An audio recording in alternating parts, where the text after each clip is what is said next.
ጤና ይስጥልን የተወደዳችሁና የተከበራችሁ የቻናላችን አድማጭ ተከታታዮቻችን በያላችሁበት የዓለም ዳርቻ ሰላምታችን ድረስ ያልን አሁን ለሰዓቱ መደመጥ ያለባቸው አጫጭርና ወቅታዊ መረጃዎችን ይዘን ቀርበናል። ለቻናላችን አዲስ የሆናችሁ ቻናሉን ሰብስክራይብ እንዲሁም ቪዲዮ ላይክ እና ሼር በማድረግ ቤተሰብ እንድትሆኑ በአክብሮት እየጠየቅን ወደ መረጃዎቻችን እናልፋለን። እስከ ዝግጅታችን ፍጻሜ ድረስ አብራችሁን ሆኑ። ዘመቻ አርበኛ ደማሊ አባናደው በድል ተጠናቀቀ።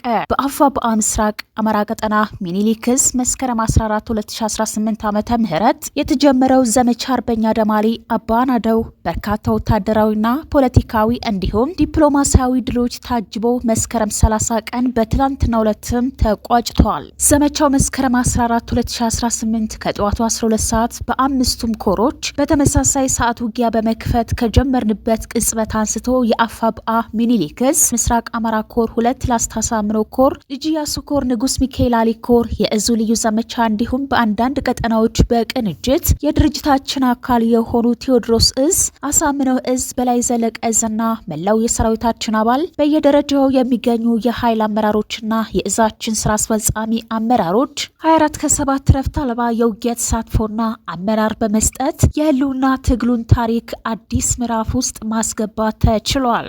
ዘመቻው ታቅዶ ወደ ተግባር ከተገባበት ጊዜ ጀምሮ የድርጅታችን አፋብኃ ቀጠናዊ አመራሮች የሞራል ድጋፍ ከመስጠት ጀምሮ የዘመቻው አካል በመሆን የጠላትን እንቅስቃሴ በመገደብ አልፎም ባደረግናቸው የጋራ ውጊያዎች የአማራ ህዝብ የህልውና ትግል መሪ ድርጅት እንደተፈጠረ በተግባር አሳይተናል። ለ18 ቀናት ያለ እረፍት በዘለቀው ዘመቻ አባናደው በርካታ የነፍስ ወከፋ የቡድንና ሜካናይዝድ ጦር መሳሪያዎችን ከበርካታ ተተኳሽ ጋር እንዲሁም ከ20 በላይ ወታደራዊ ተሽከርካሪ በምርኮ የተገኘበት ሲሆን ጠላት 5 ክፍለ ጦሮቹ የተበተኑበት ውጊያን አቅደው የሚመሩ የውጊያ መሐንዲሶቹን ጨምሮ በርካታ መስመራዊ መኮንኖቹን ያጣበት በመቶዎች የተማረኩበትና በሺዎች ሞትና ቁስለኛ የሆነበት ስኬታማ ዘመቻ እንደነበር በግምገማችን አረጋግጠናል። የአማራ የህልውና ትግል ከጀመረበት ካለፉት 2 ዓመታት ወዲህ ጠላት ካስተናገዳቸው ኪሳራዎች እጅግ የከበደውን ኪሳራ በዘመቻ ደማሊ አስተናግዷል። ፋኖ በርካታ ወረዳዎችን፣ ከተማ አስተዳደሮችንና ሰፊ ቀጠና የተቆጣጠረበት የህዝብ አስተዳደር መዋቅር በሰፊው የዘረጋበት ከዚህ ጋርም ተያይዞ በቀጣይ እንደ አማራ አፋብኃ በሚያውጀው ዘመቻ ምን ሊፈጠር እንደሚችል ትልቅ ፍንጭ የሰጠንበት አቅማችንን ለወዳጅ ጠላት ያሳየንበት ልዩ ዘመቻ ነበር። በጥቅል ግምገማችን በዘመቻው የፋኖ የህልውና ትግል አዲስ የትግል ምዕራፍ የደረሰበት በመሆኑ በተመዘገበው ድል ሰራዊታችንና ድርጅታችን ብቻ ሳይሆን የትግሉ ባለቤት የሆነው መላው የአማራ ህዝብና የአማራ ትግል ደጋፊዎች እንኳን ደስ አለን፣ እንኳን ደስ አላችሁ በማለት እንወዳለን። ከምንም በላይ የአማራ ፋኖ ትግል ዓለም አቀፋዊ የጦርነት ህጎችን እንደሚያከብር በምርኮኛ የያዝ ለዓለም አቀፍ ማህበረሰብ በማሳየት ትግላችን ራስን የመከላከል እንዲጠፋ የተፈረደበትን ህዝብ ህልውና የማዳን ተልዕኮ እንደሆነ በተግባር ማስመስከር ችለናል። ነጻ በወጡ ከተሞችና የወረዳ ማዕከላት ደማቅ አቀባበል ያደረገልን ህዝባችን በተሳትፎ የትግል ባለቤትነቱን ዳግም አስመስክረዋል። የዓለም አቀፍ የሰብአዊነት ህግ ኢንተርናሽናል ሁማኒቲ ላው በሚደነግገው መሰረት ሰብአዊ ክብራቸውን በጠበቀ ሁኔታ የያዝናቸው የቀድሞ የብልጽግና ሰራዊት አባላት ይህንን ምስክራቸውን በዓለም አቀፍ ማህበረሰብ አባላት ፊት መስክረዋል። ይህ አዲሱ የአማራ ህልውና ትግል የታሪክ ምዕራፍ ነው። በቀጣይ እንደ ድርጅት በምናደርጋቸው ዘመቻዎች ለዓለም አቀፍ የሰብአዊነት ህግ ተገዢ ሆነን እስከ 4 ኪሎ ድረስ እንደምንዘልቅ ዳግም ማረጋገጥ እንወዳለን። አጠቃላይ ባለፉት 18 ቀናት በዘመቻ አባናደው የተመዘገቡ ዝርዝር ቁጥራዊና ሌሎች መረጃዎችን የማጠቃለያ ሪፖርት ይዘን እንመለሳለን። መዳረሻው ድልና ነጻነት የሆነው የአማራ ህዝብ የህልውና ተጋድሎ ተጠናክሮ ይቀጥላል። መረጃችን የቀጠለ ሲሆን በሌላ በኩልም በአማራ ክልል ካለው የጸጥታ መደፍረስ ጋር በተገናኘ የፋኖ ታጣቂዎችን ትደግፋላችሁ በሚል በሽብር ወንጀል ተጠርጥረው በቂሊንጦ ማረሚያ ቤት የሚገኙ እስረኞች ከጠበቆቻቸው ጋር እንዳይገናኙ መከልከላቸውን ቤተሰቦቻቸው ለጣቢያችንም ተናግረዋል።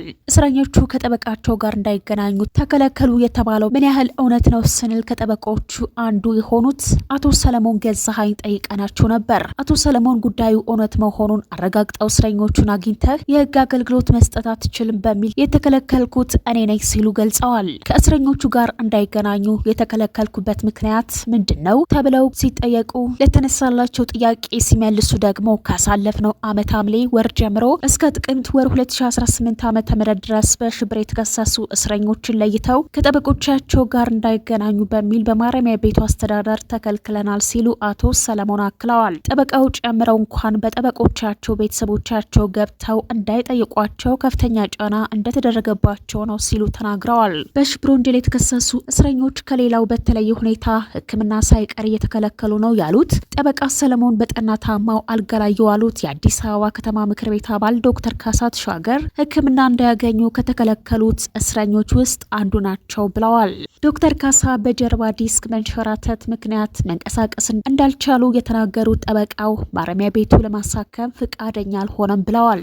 ይህንን በእስረኞቹ ላይ የተፈጸመ ያለውን ጫና አስመልክቶ አቤቱታ ለማቅረብ የቂሊንጦ ማረሚያ ቤት የጥበቃና ደህንነት ማስተባበሪያ ኃላፊ ኢንስፔክተር ድሪባ ሰንበታን የጠየቁት አቶ ሰለሞን ተቋሙን የማይወክልና ራሳቸውን የስርዓቱ ተወካይ አድርገው በመቁጠር የማይገባ መልስ ሰጥተውኛል ብለዋል። የእስረኞቹን አቤቱታና የማረሚያ ቤቱን ያልተገባ መልስ በማጣቀስ በቀጣይ ሳምንት ፍርድ ቤት እንደሚከሱ የነገሩት አቶ ሰለሞን በዛሬው ዕለትም በዚሁ በቂሊንጦ ማረሚያ ቤት ውስጥ መሪጌታ በላይ አዳሙ የተባሉ ደንበኛቸው በጥበቃ ፖሊስ መደብደባቸውንና በአሁኑ ወቅትም ህይወታቸው አስጊ ሁኔታ ላይ ይገኛል ሲሉ ገልጸዋል። መሪጌታ በላይ በአማራ ክልል ውስጥ እየተካሄደ ያለውን የትጥቅ ትግል ትደግፋላችሁ በሚል ከታሰሩ 300 ተጠርጣሪዎች መካከል አንዱ ናቸው። ይህ በእንዲህ እንዳለ በሌላ መረጃችንም የአገዛዙ የጸጥታ መዋቅር በሁለቱ የወለጋ ዞኖች ምስራቅና ሆሮ ጉድሩ ወለጋ ቀጣይ ስለሚኖረው ዘመቻና ተያያዥ ጉዳዮች አንገርጉተን ከተማ ላይ መክረዋል። በምዕራብ እዝ ከፍተኛ አመራሮች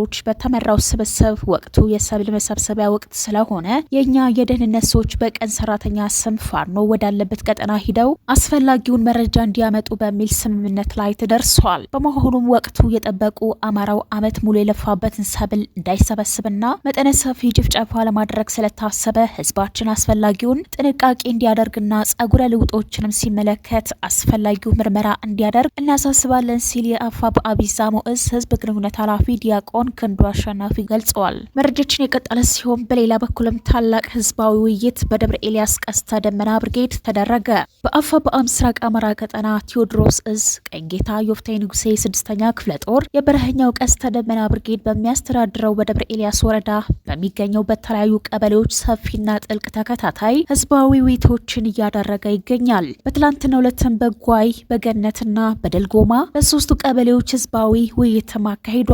በውይይቱ የህልውና ትግሉን የእድገት ደረጃ በተመለከተ የግንዛቤ ፈጠራ ስራ የተሰራ ሲሆን የፋኖ እና የማህበረሰቡ ግንኙነት ምን እንደሚመስልና የመልካም አስተዳደር ሁነቶች እንዴት እንደሚመለሱ ተገምግመዋል። ወደፊት መልካም አስተዳደርን አጠንክረን ህዝቡና ታጋይ እንዴት መቀጠል እንዳለበት አቅጣጫ ተሰጥቷል። በተጨማሪ መዋቅሩን በመፈተሽ በጓይ ቀበሌ የጎበዝ አለቃ ሹም ሽር ተሰርቷል። ይህ በእንዲህ እንዳለ በሌላ መረጃችንም በአፋብኃ የፋኖ ወታደር በመሆን የዚህ ታሪካዊ የስልጠና ጥሪ የፋኖ ወታደር በመሆን የዚህ ታሪካዊ የህልውና ትግል ባለቤቶች ሆናችሁ ታሪካችሁን በወርቅ ቀለም መጻፍ ወይም ማጻፍ ለናፈቃችሁ እድለኛ የዚህ ዘመን በየትኛውም ወታደራዊ ምልስ ወጣቶች የቀረበ የስልጠና ጥሪ በመላው አማራ ህዝብ ላይ ጦርነት አውጆ አማራ ጠል ሰራዊት አዝምቶ በአማራ ህዝብ ላይ ጦርነት ከከፈተው ፋሽስቱ አብይ አህመድ ጋር እንደ ህዝብ እየተደረገ ያለውን ተጋድሎ በመረዳት የገጠመውን የህልውና አደጋ ለመቀልበስ በጀመርነው የፋኖነት ትግል አሻራችሁን ማስቀመጥ ለምትፈልጉ የምልስ የኮማንድ ስልጠናና በህክምና አገልግሎት እንዲያገለግሉ የሚፈልጉ የጤና ባለሙያዎችን ተቀብሎ ስልጠና ለመስጠት ብርጌዱ ሙሉ ዝግጅቱን ያጠናቀቀ መሆኑ ግልጽ ነው። ስለዚህ ከዚህ በታች የተዘረዘሩ መስፈርቶችን የምታሟሉ ወጣቶች እስከ ጥቅምት 7 ባሉ ተከታታይ 7 ቀናት ውስጥ ማዕከል ድረስ መታችሁ እንድትመዘገቡ ስንል አማራዊ ጥሪ እናስተላልፋለን። አንደኛ፣ የጤና ባለሙያ በህክምና ሙያ ተመርቀው በማንኛውም የጤና ተቋማት ውስጥ ሲያገለግሉ የቆየ። ሁለተኛ፣ በህክምና ሙያ ተመርቀው ሲኦሲ ወስደው ብቁ የሆነ ይመረጣል። ሶስተኛ፣ በየትኛውም በጤና ሙያ ተመርቀው ህዝባችን የገጠመውን አደጋ ተረድቶ ለማገልገል ፈቃደኛ የሆነ የሆነች። ሁለተኛው ማንኛውም ወታደራዊ ስልጠና የወሰደ ጾታ አይደለም ለሴቶች ይበረታታል። እድሜ ከ18 ዓመት በላይ ሙሉ አካል ጤነኛ የሆነች የአማራ ህዝብ የገጠመውን ህልውና አደጋ የተረዳች ከማንኛውም ደባል ሱስ ነጻ የሆነች ምንም አይነት የስነ ምግባር ችግር የሌለበት እንዲሁም የሌለባት ምንም አይነት የወንጀል ተሳትፎ የሌላት በአፋብኃ ደንብና መመሪያ ተገዢ የሆነች ከሚኖርበት አካባቢ መታወቂያ ያለውና ማቅረብ የሚችል ከዚህ በፊት በፋኖ ሰልጥናችሁ ባላችሁበት አካባቢ በብርጌዱ